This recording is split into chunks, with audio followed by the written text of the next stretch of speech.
පෞල් ජීවිත විනාශ වෙන ප්‍රධානම දෙයක් තමයි අන්‍යයන් ඇවිල්ලා අර පෞල් ජීවිතය ඇතුළට බහින එක. පැහැදිලිද? හොඳට මතක තියාගන්න.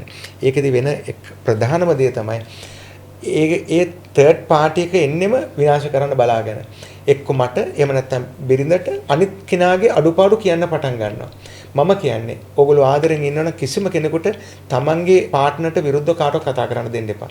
අපේ ප්‍රශ්න අපි විසඳ ගන්නම් කියලා කියන්නේ අර එන අය එන්නේ ඕගොල්ලන්ගේ පෞල් ජීවිතය සාර්ථක කරන්න නෙමෙයි ඇවිල්ලා විස බීජ ගොඩක් දීලා යන්න හදන.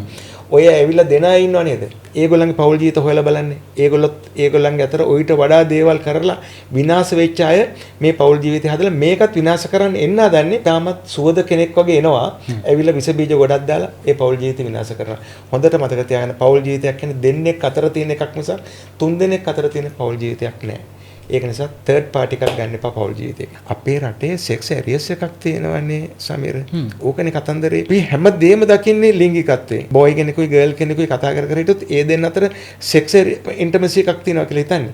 නෑ. හොඳ යාළුවෝ ස්වභාවයෙන් මුරු වෙලා දිනවා බයි විදිහට පේන්න. ඒක තමයි අපේ රට. ඔයා හොඳට බලන්න ඔක තියෙන මේ සවුත් ඒෂියාව වල තමයි. දකුණු ආසියාතික රටවල් වල ඔක දකිනවා. යුරෝප් රටවල එහෙම නෑ.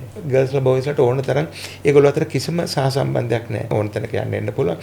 හොඳ ආරක්ෂා සහිතව ගිහිල්ලා ඇරලන්නත් පුළුවන්.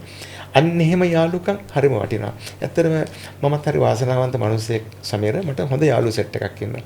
ඒකෙදි ගර්ල්ස්ලාද බොයිස්ලාද කියලා දාලා නෑ. හැබැයි හැම කෙනෙක්ම මාව ට්‍රස්ට් කරනවා. ඉතින් ඒක මට හරි සතුටු දෙයක්. යාළුවෝ වෙන්න පුළුවන්ද? විවාහ ජීවිතයක් ඇතුලේ දෙන්නෙකුට යාළුවෝ වෙන්න පුළුවන්ද? පුළුවන්. ඒක තමයි සමීර හොඳම දේ. හොඳම යාළුවෝ දෙන්නෙක් වුණොත් ඒ දෙන්නගේ හංගන දේවල් නැහැ. කතා කරන දේවල් හංගලා කතා කරන දෙයක් නැහැ. එනකොට මිසිස්ට මචං මිසිස් වෙනවා කියලා කියන්න දෙයක් නැහැ. කතා කරන්න පුළුවන් නෑ. හැබැයි පාර්ට්නර් එයත් එක්ක අනිත් කෙනා ගර්ල්ද බොයිද කියලා නෑ. එයත් අර රෙස්පෙක්ට් කරන්න ඕනේ. එයාට එහෙම කොටසක් ඉන්නවා කියලා. ඕනවට වඩා එක තැනක හිර වෙන්න ගත්තොත් එයා අපිට පනින්නම උත්සාහ කරනවා. හැබැයි අපි දෙන්නට දෙන්න විවෘත වෙලා අපි දෙන්නට ආදරෙන් ඉන්නවනේ. ආදරය කියන්නේ නිදහස. වෙන මොකුත් නෙමෙයි. හරිද? දැන් මට මගේ මිසස් ගැන අද මට හරි සතුටින් කතා කරන්න පුළුවන්. එයා ඉතින් හොඳට ඇති. එයා ගෙදර කවුරු හරි කතා කරන්න ඇති. මම කිසිම දවසක මේක හරි විවෘතව කියන්නේ. මම කවදාකවත් එයා කතා කළේ කාටද කාත් එක්කද කතා කළේ කොහෙද ගියේ කීයට දා මම කවදාකවත් හොයන මිනිහෙක් නෙමෙයි. ඒක තමයි මම එයාට දෙර කරන්න ඕන ලොකුම ගෞරවය. නිදහස. එයාට කැමති ගවුමක් කැමති ඇඳුමක් අඳින්න මම ඕන තරම් දීලා තියෙනවා. මම කිසිම දවසක අහන්නේ ඇයි මේ මම කියන්නේ ලස්සනට අඳින්න. ඒක හිරද කොටද මට ඒක අදාළ නැහැ. තේරෙනවද?